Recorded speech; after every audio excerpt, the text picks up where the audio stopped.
Hello, Assalamu alaikum. Welcome back to my YouTube channel. I am Aslan Naveed and you are watching Sports Sciences and Physical Education.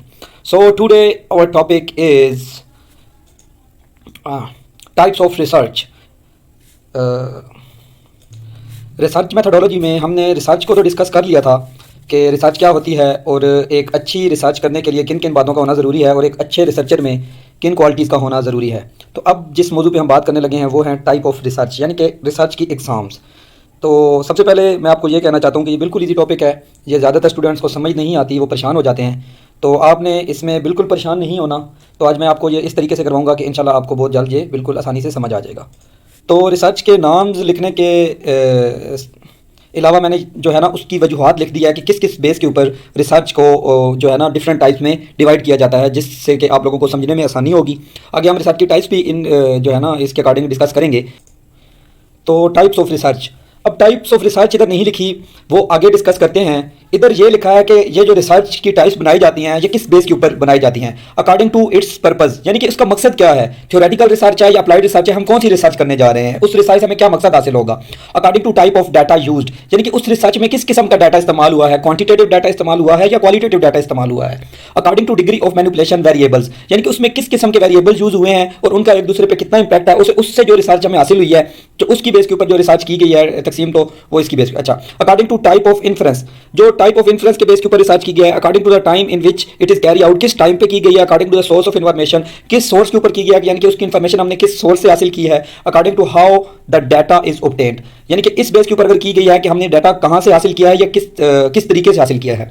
तो आज देख लेते हैं types of research according to its purpose. मकसद के मुताबिक जो research है वो दो किस्म में डिवाइड की गई हैं, theoretical research and applied research. अच्छा, theoretical research is also known as basic research, इसको बेसिक रिसर्च भी कहा, थ्योरेटिकल रिसर्च को बेसिक रिसर्च भी कहा जाता है। ठीक है, थ्योरेटिकल रिसर्च में हमारा जो फोकस होता है वो न्यू जनरेशन ऑफ नॉलेज की तरफ होता है और इससे जो हमें रिजल्ट हासिल होते हैं वो हमें कोई नया फार्मूला बनाने में या कोई नई इन्वेंशन करने में या नई कोई थ्योरी पेश करने में हमारी मदद करते हैं। ये इस किस्म की जो रिसर्च होती है, मैथमेटिकल फार्मूलाज भी इसी से बनते हैं और हाई लेवल की जो रिसर्च होती है वो भी थ्योरेटिकल रिसर्च के अकॉर्डिंग या उसकी बेस के ऊपर आगे उस पर वर्क किया जाता है। अप्लाइड रिसर्च, अप्लाइड रिसर्च जो थ्योरेटिकल रिसर्च से जो हमें फार्मूला या जो हमें थ्योरी हासिल होती है ना, जब उसको हम रियल लाइफ में इंप्लीमेंट करते हैं और उससे रियल लाइफ में कुछ हम उसके आंसर्स या कोई चीज़ उससे ऑब्टेन करते हैं।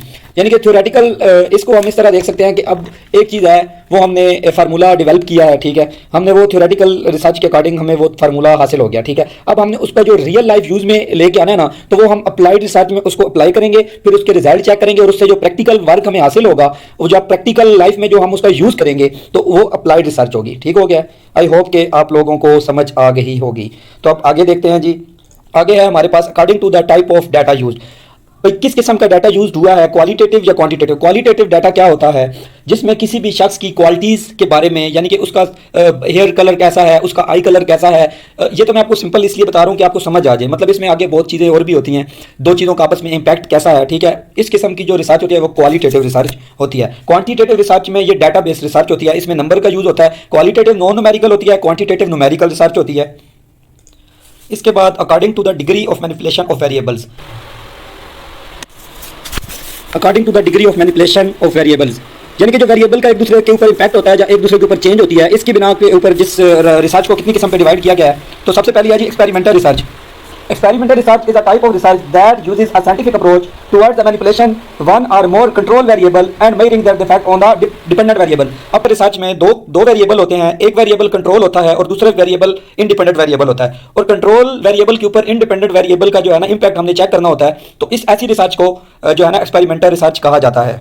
अब इसको समझने के लिए अगर मैं आपको मिसाल दूं तो एक इंसान बैक पेन के रिलीफ के लिए 30 मिनट रोज़ एक्सरसाइज करता है। तो जो 30 मिनट वो रोज़ एक्सरसाइज करता है तो वो एक्सरसाइज कंट्रोल ग्रुप है, वो हमारे कंट्रोल है कि वो 30 मिनट रोज़ एक्सरसाइज कर रहा है, और जो उस एक्सरसाइज का इंपैक्ट है कि उसको बैक बोन से रिलीफ मिल रहा है या नहीं मिल रहा, तो ये इंडिपेंडेंट वेरिएबल है। ठीक है, तो इस किस्म की जो रिसर्च होगी इसे इंडिपेंडेंट वेरिएबल का या एक से ज़्यादा इंडिपेंडेंट वेरिएबल्स का इंपैक्ट चेक किया जाता है डिपेंडेंट वेरिएबल के ऊपर। ऐसी रिसर्च को एक्सपेरिमेंटल रिसर्च कहते हैं। नॉन एक्सपेरिमेंटल रिसर्च, इस रिसर्च में इंडिपेंडेंट वेरिएबल का कोई इफेक्ट नहीं होता, डिपेंडेंट वेरिएबल के ऊपर इफेक्ट कंट्रोल नहीं होता, मतलब उसमें हम चेक नहीं कर सकते। ठीक है, उसको हम कंट्रोल नहीं कर सकते इंडिपेंडेंट वेरिएबल को, उसका जो इफेक्ट होगा वो अनकंट्रोल होगा। एक्सपेरिमेंटल में कंट्रोल होगा और नॉन एक्सपेरिमेंटल में उसका इम्पैक्ट अनकंट्रोल होगा।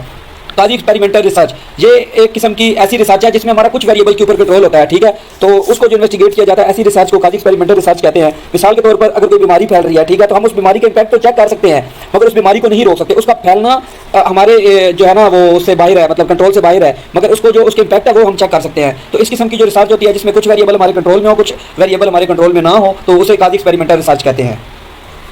रिप ऑफ इन्फेरेंस, अच्छा जी, ये दो किस्म में डिवाइड की जाती है, detective investigation and detective research. Detective research भी कह सकते हैं, इन्वेस्टिगेशन भी कह सकते हैं। अच्छा, डिटेक्टिव रिसर्च किस तरह की रिसर्च होती है? इसमें एक ऐसा हाइपोथेसिस बनाया जाता है, फिर उसको मौजूदा हालात के अकॉर्डिंग या पर्टिकुलर लॉ के अकॉर्डिंग चेक भी किया जाता है और प्रूव भी किया जाता है, ठीक है ना। अगर वो प्रूव हो जाए तो फिर उसको इन डिटेक्टिव रिसर्च में रियल लाइफ में अप्लाई कर दिया जाता है। ये किस्म की थ्योरी होती है, जैसे हमने थ्योरेटिकल और अप्लाइड रिसर्च पढ़ी थी ना। डिटेक्टिव मेथड इस तरह का मेथड होता है कि फॉर एग्जांपल हमने एक हाइपोथेसिस बनाया कि जी लो कास्ट जो बसेज होती हैं लोकल, वो हमेशा लेट होती हैं, ठीक है, डिटेक्टिव मेथड में। अब हमने और 10, 50, 100 बसों का टाइम चेक किया, ठीक है। 100 में से 5 बसें जो लोकल थी वो टाइम पे जा रही थी, 95 बसें जो है ना वो अपने टाइम से लेट जा रही थी, तो हमारा हाइपोथेसिस रिजेक्ट हुआ। तो इस किस्म का जो मेथड होता है वो डिटेक्टिव मेथड होता है, ठीक है। इंडक्टिव मेथड में क्या हुआ कि सेम वही मैं आपको बताता हूँ कि एक बंदे ने ये ज़हन में ख्याल किया कि जी जो लो पैसेंजर बसें हैं वो जो है ना लेट होती हैं, ठीक है। तो उसने क्या किया जी, 20 और लोगों से पता किया, 20 और जगह से पता किया, तो 20 बसें लेट थी, तो उसका हाइपोथेसिस प्रूव हो गया। ये इंडक्टिव रिसर्च है, यानी कि जो एक बेसिक लॉज अप्लाई होते हैं और एक पे बेसिक लॉज के अप्लाई होने के बाद वो एक पर्सनल यूज में ला के उसे डिटेक्टिव मेथड कहते हैं।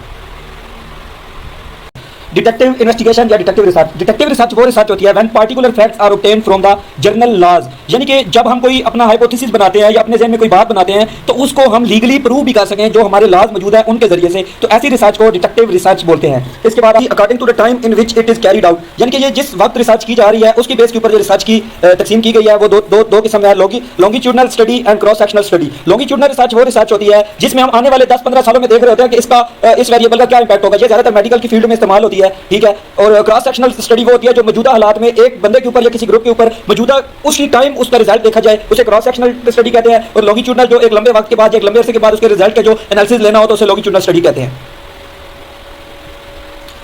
इसके बाद है जी according to source of the information, यानी कि उसका सोर्स क्या है, primary source and secondary source. Primary research वो रिसर्च होती है, primary data first hand data भी से बोलते हैं कि जिसकी जो फर्स्ट हैंड या फर्स्ट कलेक्शन डाटा यानी कि जो आपने खुद लिया हो, ठीक है। Secondary research second hand data इसमें इस्तेमाल होता है, किसी भी आप रिसर्च से पहले जो हुई है उससे डाटा ले रहे हैं, किसी डॉक्यूमेंट से ले रहे हैं, किसी अखबार से ले रहे हैं, किसी मैगजीन से ले रहे हैं या किसी बुक से ले रहे हैं, तो इस किस्म की जो रिसर्च होती है वो सेकेंडरी रिसर्च कहलाती है। अच्छा, इसके बाद आ गया जी according to how data is obtained, यानी कि डाटा हमने कैसे हासिल किया। डॉक्यूमेंट्री रिसर्च वो होती है जो कोई डॉक्यूमेंट्री बनी हो उसकी बेस के ऊपर कोई रिसर्च की जाए या उसको आगे कुछ रिलीव करने के लिए या उस डॉक्यूमेंट्री की सच्चाई हासिल करने के लिए, यानी कि जो उस डॉक्यूमेंट्री की रिसर्च में जो गैप है उसके लिए जो रिसर्च की जाती है या उस डॉक्यूमेंट्री से जो डाटा लिया जाता है तो वो डॉक्यूमेंट्री रिसर्च होगी। फील्ड रिसर्च वो होती है जो बंदा खुद जाता है, खुद फील्ड में जाकर खुद डाटा कलेक्ट करता है, ठीक है। लेबोरेटरी रिसर्च ऐसी रिसर्च होती है कि जिसमें हम लेबोरेटरी में एक कोई ऐसी रिसर्च करते हैं या लेबोरेटरी से हम डाटा हासिल करते हैं, लेबोरेटरी डाटा कलेक्शन में ये रिसर्च आ जाती है। अच्छा, मिक्स मेथड रिसर्च में ये तीनों रिसर्च आ जाती है, डॉक्यूमेंट्री रिसर्च भी, फील्ड रिसर्च भी, लेबोरेटरी रिसर्च भी।